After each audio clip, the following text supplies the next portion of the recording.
Ibrahim the Mad ascended to the throne of the Ottoman Empire in 1640, marking the beginning of a tumultuous era that would last until 1648.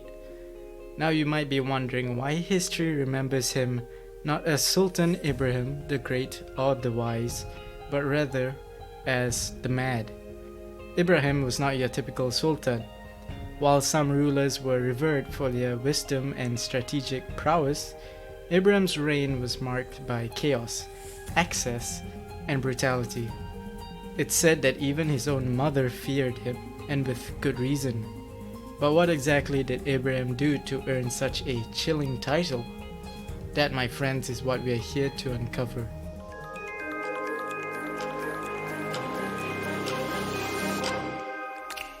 Before we dive in, please do subscribe for similar stories. Let's start our journey with Ibrahim's early years, a time marked by darkness, isolation, and a haunting specter of death. Ibrahim's childhood was far from ordinary. Born in the splendor of the Ottoman court, one might assume he lived a life of luxury and privilege. But behind the gilded walls of the palace, Ibrahim's reality was starkly different. At the age of 2, Ibrahim's father passed away, leaving him vulnerable in the dangerous game of Ottoman succession. In the ruthless world of palace intrigue, where brothers vied for power and survival, Ibrahim's fate was sealed. He was whisked away to the cafes, a secluded corner of the palace where princes were kept under lock and key, shielded from the outside world. For Ibrahim, the cafes became a prison, a place of perpetual fear and paranoia. With each passing day, he lived in terror of the same fate that befell his brothers. But amidst the darkness, a glimmer of hope emerged. When Ibrahim's brother, Murad, ascended to the throne, he spared Ibrahim's life thanks to the intercession of their mother, Kosem Sultan. Yet even with Murad's protection, Ibrahim's trauma ran deep.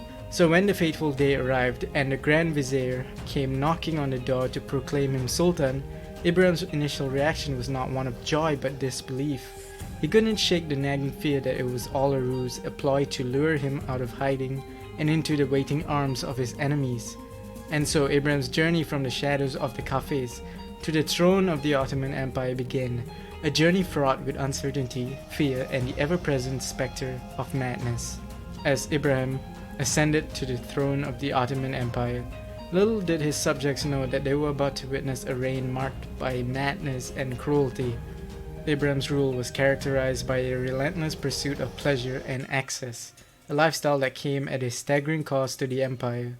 With each passing day, the palace coffers grew emptier as Ibrahim indulged in his extravagant whims and desires. But Ibrahim's follies weren't confined to the comforts of his palace.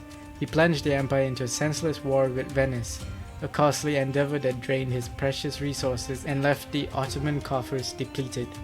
Meanwhile, as Ibrahim reveled in his hedonistic pursuits, the empire suffered. Territory slipped from the Ottoman grasp as the other powers seized the opportunity to expand their influence. And within the emperor, dissent simmered. Ibrahim's ineffectiveness as a ruler bred economic instability and internal discord, as his subjects grappled with the consequences of his reckless actions.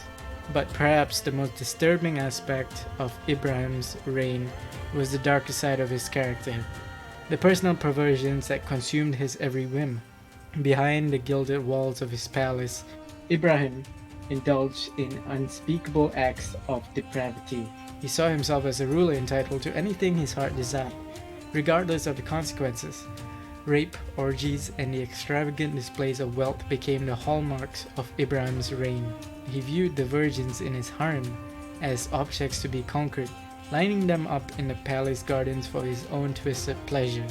Adorning himself with diamonds and drowning the palace in perfume, Ibrahim lived in a world of excess where morality held no sway. Yet it was his infamous acts that truly revealed the depths of his depravity. The murder of his entire harem sent shockwaves through the empire, as Ibrahim's cruelty knew no bounds. And when he set his sights on the daughter of his Grand Mufti, Ibrahim's actions crossed a line that could not be ignored. He kidnapped and raped her, sparking outrage and rebellion among those who had once served him. But as whispers of discontent spread throughout the empire, it was only a matter of time before Ibrahim's reign of terror came crashing down around him.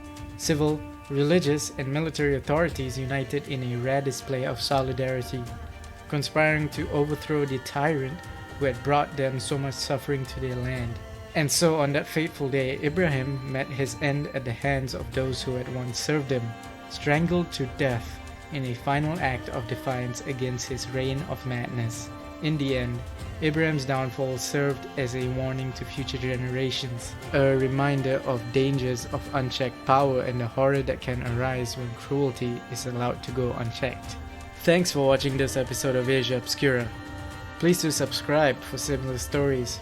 Or if you have stories or topics you'd like to share, please do leave a comment below. Stay curious, stay passionate, and stay tuned.